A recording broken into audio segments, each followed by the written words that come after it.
My fiancé said, "You have money. Provide." I replied, "I'm ending the engagement." Then I froze the cards, canceled the venue, removed her from my accounts, split bills in writing, and moved out with receipts, and I just smiled because the declined was only step one. Original post: I am 34, male. My fiancée, Jen, is 30. We were together a little over 3 years. No kids. We rented a 2-bedroom close to my yard where my crews load trucks at 6. I own a small construction company, framing, remodels, light commercial. Jen is an office manager at a salon. We met at a cookout. It felt simple at first. Money got louder after we got engaged. I did well last year. A couple big contracts landed. I bought a used F-150 and paid off a line of credit. Jen started talking soft life. I did not mind being generous. I like taking care of people I love. Dinners, trips, small gifts. But it changed shape. Less thank you, more expectation. 2 months ago, Jen's friends planned a girls' trip to Miami. For days, they sent links for clubs and a boat day. In our kitchen, Jen said, "You could help. They don't all have your money." I said we could look at numbers. She said, "We will talk at dinner Friday." The girls want to pitch the plan. That sat wrong. A pitch for my wallet, but I kept calm. I told myself to listen. Friday came. We met her friends at a new place with hanging plants and plates that look expensive on purpose. The host set us at a long table. The server poured water like it mattered. Jen's friend Cara opened her phone and said, "Okay, Mike, we built a budget." She spun the screen: flights, suites, a cabana, bottle service, spa day. The number at the bottom would cover materials for a decent deck. Cara smiled. "You're investing in memories," she said. Another friend said, "You want Jen safe and happy. This keeps the wolves away." They laughed. It did not sound friendly. Jen looked at me like my answer should be obvious. I heard myself say, "That is not my job." I said it soft. They blinked. Cara said, "Come on, you own a company. It's nothing to you." Jen said nothing. She picked up her drink. I felt the room tilt. Not from price, from disrespect. A small detail made it clear. Jen's phone lit up beside her plate. Group chat preview. He'll do it. He always does. The name was Cara. The time was now. I did not confront. I folded my napkin, set it by my plate, and stood. "I'm going to step outside," I said. I paid for my dinner on my card at the host stand. The host said, "Everything okay?" I said, "Yes." I walked to my truck and sat. I made my first move, not a fight, a plan. I opened my notes app and wrote what Cara said, what I saw, what the number was. I took a photo of Jen's screen with the preview. I started a folder on my phone called Engagement Money. I added the photo and a list of all the times Jen's crew had joked about me paying. I put my company Amex in a zip bag of water in the shop freezer to keep me from using it on anything emotional. Then, I opened my bank app and removed Jen as an authorized user on a personal card she used for emergencies. I set a spending limit on the shared debit to groceries and rent only. I turned off autofill on her travel site. I sat there until my hands stopped shaking. Then I drove home. I slept on the couch. Update 1, I asked Jen to meet me Saturday afternoon. Coffee shop, public, daylight, 30 minutes. She walked in with Cara and 2 more. They must have been nearby. I kept my eyes on Jen. "Just us," I said. The friends hovered. Cara said, "We're part of this." I said, "You were last night, not today." Jen told them to wait outside. We sat. I slid my phone across. The picture of the chat preview, the notes, the number at the bottom of the plan. Jen sighed. "They're excited," she said. "You know what girls' trips cost." "I know respect is cheaper than that," I said. "I paid for dinner. I'm not bankrolling your friends. I'm not a sponsor. I'm your partner." She rolled her eyes. "You're overreacting," she said. "You have money. They don't. You always talk about being a provider. Provide." "I provide for my crews, my customers, my future," I said. "I do not fund your friends' bottles." She crossed her arms. "So the answer is no," she said. "The answer is no," I said, "and there is more." I kept my voice even. "We need to talk about support going both ways. The last 2 months I asked for help with bids. You said you were tired. I asked you not to post my wins. You posted anyway and tagged prices. You made me into a wallet with a face." She snorted. "You love the praise," she said. "I love good work," I said. "I don't love being handled." She leaned in. "You will do this or you will regret it," she said. "Miami is in 3 weeks. We already told people." "You promised people my money," I said. "That was your mistake." Her mouth tightened. "So you're cut off," she said. "No thanks from me when your guys break their backs. See how that feels." She grabbed her purse. I spoke clean. "I'm ending the engagement," I said. She laughed once. "You won't," she said. "I will," I said. "We will split what cannot be refunded. We will move apart. We will be polite." She stood fast. "We're done if you walk out," she said. I stayed seated. "We're done now," I said. She stormed out. The door swung. The bell hit the glass like a small warning. I paid for my coffee and left. At the curb, I took the personal card out of my wallet. I put it beside the Amex in the shop freezer next to a bag of peas. It felt silly and right. That night, my phone buzzed at 1017. Voicemail, Jen, voice high and tight. "Your stupid card declined at dinner in front of everyone. You humiliated me, fix it." Then another, Kara. "You're trash." Then a third. Jen again. "You don't love me." I saved all 3 to the folder. I slept well. Update 2, Monday, I called the community hall and canceled the date. Lost the deposit, kept my spine. I emailed the caterer. They kept a fee and wished me well. I sent 3 short texts to relatives who had booked rooms. "Wedding is off. I am safe. Appreciate you." My mom asked if I wanted to come for meatloaf. I did. It helped. I met a lawyer I use for contracts. I asked about the ring. He said in our state it's a conditional gift. No wedding, ring returns to giver. He told me to ask clean in writing. He told me to protect my business accounts and company card. He told me to be boring. I'm good at boring when I have to be.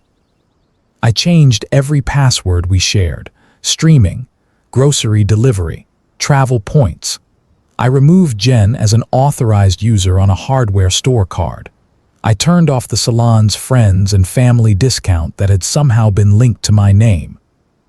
I printed a list of utilities and marked which were in my name. I sent Jen an email. Gas, water, internet in my name. I will keep through end of month. Please confirm move-out date by Friday. Return ring by mail or handoff Sunday, 10 a.m. Coffee shop. No discussion.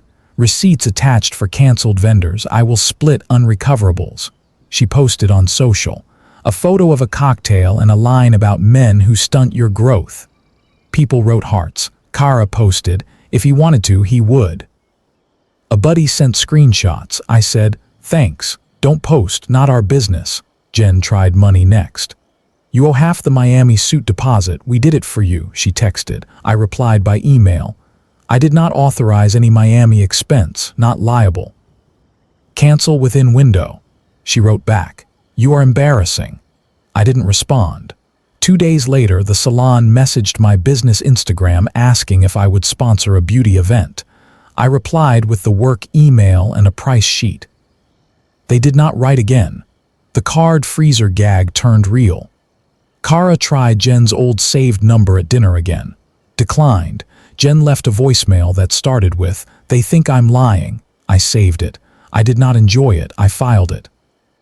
I got a text from one of the boyfriends who had sat quiet at that long table. For what it's worth, that pitch made me sick too, he wrote. I should have said something. I said, thanks, speak up next time. By Thursday, I had a sublet 2 miles from the yard. Month to month, enough room for a bed and a small desk. I packed my tools, my clothes, my great-granddad's level, and the box of receipts that holds my year together. I took photos of every room before I touched anything. I labeled 7 boxes and set them by the door. Friday night, Jen left a longer voicemail, no threats, just anger. You made me look poor, I am humiliated. I thought about the word. Poor is not a shame, entitled is. I let the voicemail sit where it landed. Sunday at 10, I sat in the coffee shop with a small envelope. I had written a receipt for the ring. Jen walked in with dark glasses. She set the ring on the table in its little box like a small animal she didn't want to see. She said nothing. I said, thank you. I signed my receipt. She took hers. She left. I moved that afternoon. My crews carried the heavy stuff because they refused to let me do it. I paid them cash as a thank you. They said, "Boss, your family." I do not cry at work. I almost did. Update 3, 2 weeks later, Jen texted. 1 hour, public place, please. I set the place, park bench, noon. 30 minutes. Her friends could not hover there. She came in a plain coat with her hair pulled back tight. She sat with both hands wrapped around a paper cup. "You embarrassed me," she said. "You froze your card on purpose." "I protected myself," I said. "I watched you and your friends plan my money like a menu. I heard you call me an investor in memories like I am a bank. I saw he'll do it on your screen while you waited for me to do it. I won't live like that." She looked at the ground. "I grew up with nothing," she said. "My friends grew up with nothing. We want nice things for once." "Nice is fine," I said. "Entitled is not. Ask for a trip, budget for a trip. Don't twist the knife when someone says no." She tried soft. "We had good times," she said.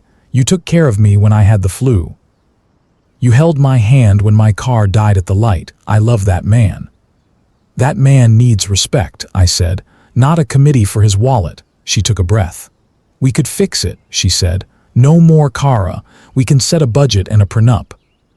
We can get back on track." "I will do a prenup with someone else," I said. "I won't do this again." She nodded once.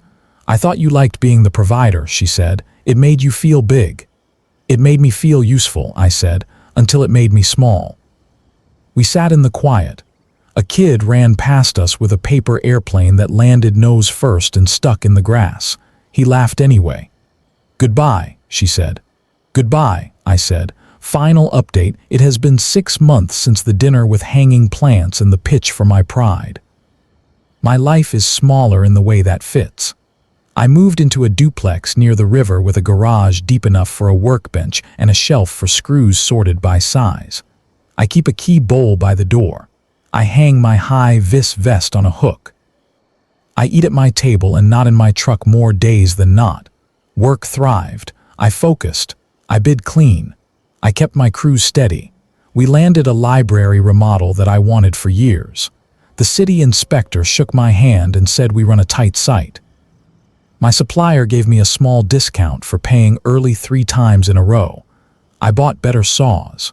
I added health coverage for my foreman because he has a baby on the way. That is the kind of spending that makes me breathe easier. The social noise died down. Kara posted a trip photo from Miami in a standard room with a crooked lamp. She tagged a brand. The comments were loud. I scrolled past. A mutual said the girls fell out with each other over a bar tab. Another said Jen moved to a studio and started taking a budget class. She posted one thing that did not make my teeth hurt. "Pay your own way, don't pet people like Adams." I hope she means it. We do not talk. I kept the frozen cards in the shop for a month to remind me that impulse is not a plan. Then I thawed them and cut one up. I kept the Amex for gas and materials. I wrote a rule on a yellow sticky and taped it inside my safe. Provide with care. Never under threat. People ask where the revenge is. They want a scene at the table with me reading off numbers like a court. They want the video of the declined card and the faces. I do not have that. My revenge looked like limits. It looked like changing passwords and returning a ring with a receipt. It looked like walking away from a pitch and toward a quiet shop where tools live in labeled bins and my phone does not buzz with other people's budgets. A small good thing came out of the mess. I took a Saturday class on small business finance because I wanted to understand my own books better. I met someone there who did not care about bottles or cabanas. Her name is Alana. She runs a landscaping company with 2 crews and a truck that rattles. We traded invoices to beta read. On our 3rd coffee, I told her the short version. My ex and her friends expected me to bankroll a trip. I froze the card. I ended the engagement. "I am careful now," she said. "Careful is wise. Careful is not cold." We made a little list in our phones. Ask, don't assume. Pay your own. Surprise each other with time, not bills. We are not rushing. We work. We meet for tacos on Tuesdays in our dirty boots. On Sundays, we walk the job I have in progress, and she tells me which plants will survive the new shade. I sleep. A nephew asked me at dinner why I do not bring Jen to family things. I said, we wanted different rules about money. He said, like sharing toys, and I said, something like that. He went back to lining up peas like trucks.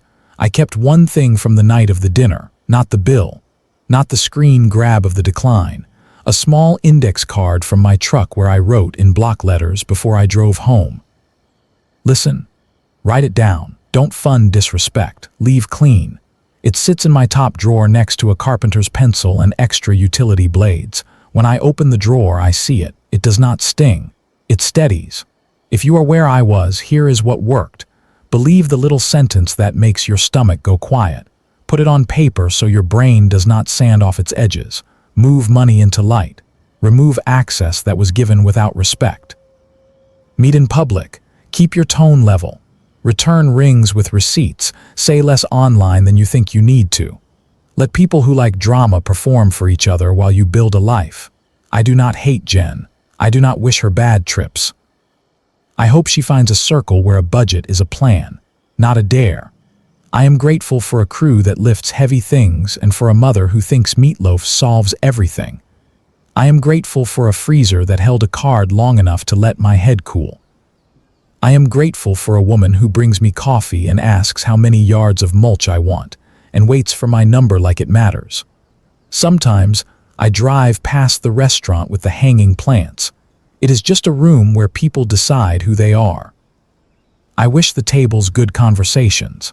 I keep going to a job site where a new wall goes up straight and a beam sits true, and the only pitch that matters is the one on a roof. I take out my index card and check the 4 lines. They still fit.